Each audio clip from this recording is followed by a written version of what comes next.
हमारे देश के एक राज्य में से 32,000 लड़कियों को लव ट्रैप में फंसाकर देश से बाहर ले जाया गया और उनसे बच्चे पैदा करवाए गए। ये बात है केरल की और ये सब कुछ शुरू हुआ था सन 2009 में। आप लोगों से रिक्वेस्ट है कि या तो आप इस वीडियो को अभी स्किप कर दो या अगर देख रहे हो तो एंड तक देखना, because half knowledge is more dangerous than no knowledge. तो आइए जानते हैं कि सब कुछ शुरू कैसे होता है। केरल के मुस्लिम लड़के और लड़कियां केरल के स्कूल कॉलेजेस में पढ़ने वाली हिंदू क्रिश्चियन लड़कियों को लव ट्रैप में फंसाते हैं। ट्रैपिंग दो तरीके से की जाती है। पहला तरीका जहां पर मुस्लिम लड़कियां हिंदू क्रिश्चियन लड़कियों के साथ हॉस्टल और पीजीज में रूम शेयर करती है एंड देन जब घूमने बाहर वो जाती है तो अपने मुस्लिम लड़कों को इंट्रोड्यूस कराती है। दूसरा तरीका होता है जहां पर मुस्लिम लड़के खुद हिंदू और क्रिश्चियन लड़कियों के साथ दोस्ती करते हैं एंड देन रिलेशनशिप में आ जाते हैं। अब आप में से काफी लोगों को ये अभी भी अनरियल लग रहा होगा, लेकिन यहीं से शुरुआत होती है इंडिया के सबसे बड़े कन्वर्जन रैकेट की, जो 2009 में शुरुआत हुई थी केरल से, पर आज 2023 में हमारे देश के हर राज्य में फैल चुका है। अब बात करते हैं कि 32,000 लड़कियां कहां चले गई।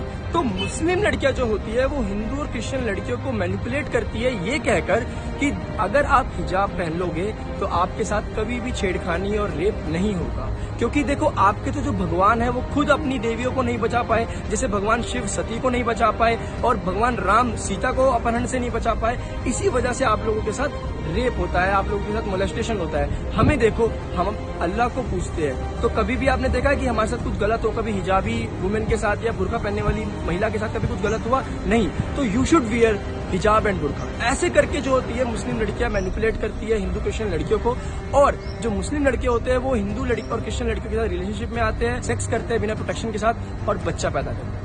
जब बच्चा पैदा हो जाता है तो ये जो लोग होते हैं वो उनको हिंदू क्रिश्चियन लड़कियों को इतना मैनिपुलेट कर देते हैं ये कहकर कि बच्चा तो हम एक्सेप्ट कर लेंगे। अब देखो, अब बच्चा हो गया तो घबराहट तो होगी ना लड़की को कि यार मैं घर पे क्या बोलूंगी।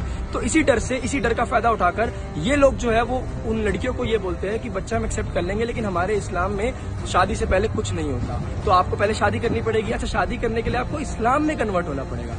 इस्लाम में कन्वर्ट करते हैं एंड जब ये सब कुछ हो जाता है तो फिर फॉरेन कंट्री घुमाने के नाम पर इनको लेके जाया जाता है अफगानिस्तान, सीरिया जैसी कंट्रीज, जहां पर ISIS सबसे ज्यादा एक्टिव है। ये जो होते हैं हस्बैंड वाइफ बनकर जाते हैं बाहर और इनके जो हस्बैंड होते हैं वो हिंदू क्रिश्चियन लड़कियों को ISIS के पास छोड़ देते हैं और फिर ISIS वाले इन लड़कियों को सेक्स स्लेव बना देते हैं, बच्चा पैदा करने की मशीन बना देते हैं, ताकि ज्यादा से ज्यादा बच्चे पैदा हो और ISIS बढ़ता रहे, पॉपुलेशन ISIS की बढ़ती रहे और वो आतंकवादी हमले करते रहे। जब सेक्स कर करके जब लगता है कि अब इसमें जान नहीं बची तो उसके बाद उसकी छाती पर बॉम्ब फिट करके आतंकवाद फैलाने के लिए भेज दिया जाता है। और ऐसे करते करते केरल में 2009 से हर साल 3200 से 3500 हिंदू